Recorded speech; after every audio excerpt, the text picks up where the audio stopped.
আসসালামু আলাইকুম এভরিওয়ান, আবারও আপনাদের মাঝে একটা ভিডিও নিয়ে চলে আসলাম।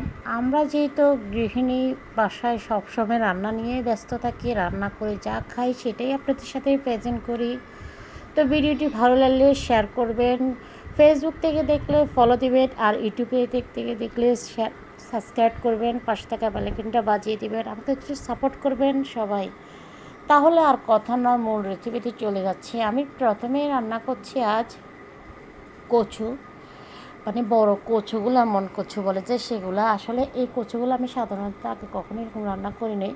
আপনাদের ভাইয়ের খুবই পছন্দের একটা খাবার, কিন্তু ওর মা অনেক খাওয়াইছে, ওরা অনেক খাওয়াইছে, ওর থেকে এই জিনিসটা অনেক পছন্দ, কিন্তু আমি করি না। এটা করতে গিয়ে আমার হাতে অনেক চলতেছে, তারপরেও আমি কিছু করার নাই, হাজব্যান্ডের পছন্দ অনুযায়ী কথা।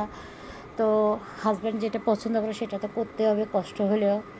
তো যাই হোক, যেহেতু ঘরের বউ বলি কথা, তো করতে তো হবে আমাকে। তো এই করলাম। তো ওর পছন্দ অনুযায়ী যেভাবে রান্না করছি, আপনারা ওই বাসায় এভাবে একবার ট্রাই করতেই পারেন। অনেক অনেক মজা, খেতে দারুণই হয়েছে। এতটা পছন্দ করেছে আমার হাজব্যান্ড, আমি চিন্তাও করিনি এতটা পছন্দ করবে, কিন্তু অনেক অনেক মজা হয়েছে। আমি ভিডিওটি কী দিচ্ছি না দিচ্ছি আমি আপনাদেরকে বলছি না, কোন রান্নাতে কী দিচ্ছি আপনারা নিজেরা দেখে নেবেন। আশা করি আজকের রান্নাগুলো আমি কোনোটাই বলবো না, আপনারা নিজেরা দেখে নেবেন। আশা করি আপনাদের কাছে অনেক ভালো লাগবে। আসলে নিজেদের মুখ দিয়ে বলার থেকে নিজেদের আইডিয়া করে চোখে দেখলে যেটা দেখবেন সেটাই শিওর হবে। অনেক সময় ভয়েস দিয়ে বলতে চাইলে দুই একটা কথা ভুলে যায় বা বলা হয় না, সেক্ষেত্রে দেখা যায় কি অনেক সময় অনেক আপুরা বলে বা ভাইয়েরা বলে আপনি তো এটা বলেন নাই, কিংবা অনেকে অনেক কথা বলে, শুধু আমাকে বলি না, অনেকেরই অনেক কথা বলে। তো যাই হোক, তো কেমন হচ্ছে আমার ভিডিওগুলো, রান্নার ভিডিওগুলো অবশ্যই কমেন্টের মধ্যে জানাবেন। সবাই একটু সাপোর্ট করবেন প্লিজ। আপনাদের একটু সাপোর্ট দিলে আমরা অনেকটা এগিয়ে যেতে পারি। আপনাদের একটু সাপোর্ট অনেকটা আমাদের মনোবল বাড়াবে। যেমন আমরা অনেকে ফেসবুক প্ল্যাটফর্মে কাজ করি বলে অনেকে অনেক কথা মন্তব্য করে, কিন্তু কিছু করার নাই। আমরা যতক্ষণ পর্যন্ত সফলতা পাবো না, যতক্ষণ পর্যন্ত এই ফেসবুক প্ল্যাটফর্ম থেকে সফলতা পাবো না, নানান জনে নানান কথা বলবে। যেমন নিজেদের আপন মানুষ হতে, নিজেদের আপন মানুষগুলোই বেশি বলে, আশেপাশের মানুষগুলোর চেয়েও নিজেদের আপন মানুষগুলো বলে। কিছু করার নাই, যতক্ষণ সফলতা পাবো না ততক্ষণ মানুষ বলেই যাবে। তার এগুলা সহ্য করে থাকতে পারলে ধৈর্যের পরীক্ষা আমরাই দিয়ে যাব ইনশাআল্লাহ।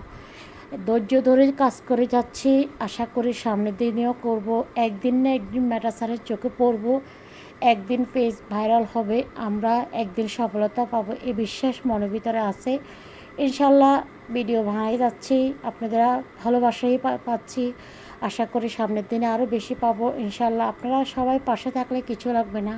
কে কী বলছে সেগুলো শোনার কোনো টাইম নেই। আমি মনে করি যেহেতু আমরা ফেসবুক প্ল্যাটফর্মে কাজ শুরু করছি এবং কাজ করছি, আশা করি সবসময় এভাবে কাজ করে যাব। কাজের কোনো লজ্জা নাই, কাজে কোনো শরম নাই। যত কাজ করবেন অত মনোবল পাবেন, যত কাজ করবেন মন ফ্রেশ থাকবে। আপনি যদি একটা বাজে আড্ডা দেন, সেক্ষেত্রে একটা মানুষ কথা বলতে চিন্তা করবে না।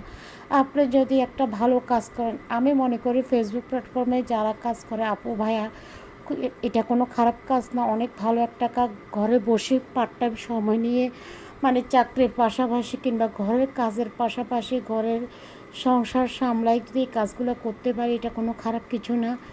সবাই এভাবে কাজ করে যাবেন, আশা করি অনেক ভালো লাগবে। সবাই ফেসবুকের সাথে থাকবেন। আমি মনে করি ফেসবুক জিন্দাবাদ। ফেসবুক ম্যাটার স্যারকে অসংখ্য অসংখ্য ধন্যবাদ। আমি মনে করি এটা দেওয়া উচিত, কারণ উনি এত সুন্দর একটা জব আমাদেরকে ঘরে বসে করার জন্য সুযোগ দিয়েছে। তো অসংখ্য অসংখ্য ধন্যবাদ, থ্যাংক ইউ ম্যাটার স্যার। সবাই ভালো থাকবেন, আল্লাহ হাফেজ, আসসালামু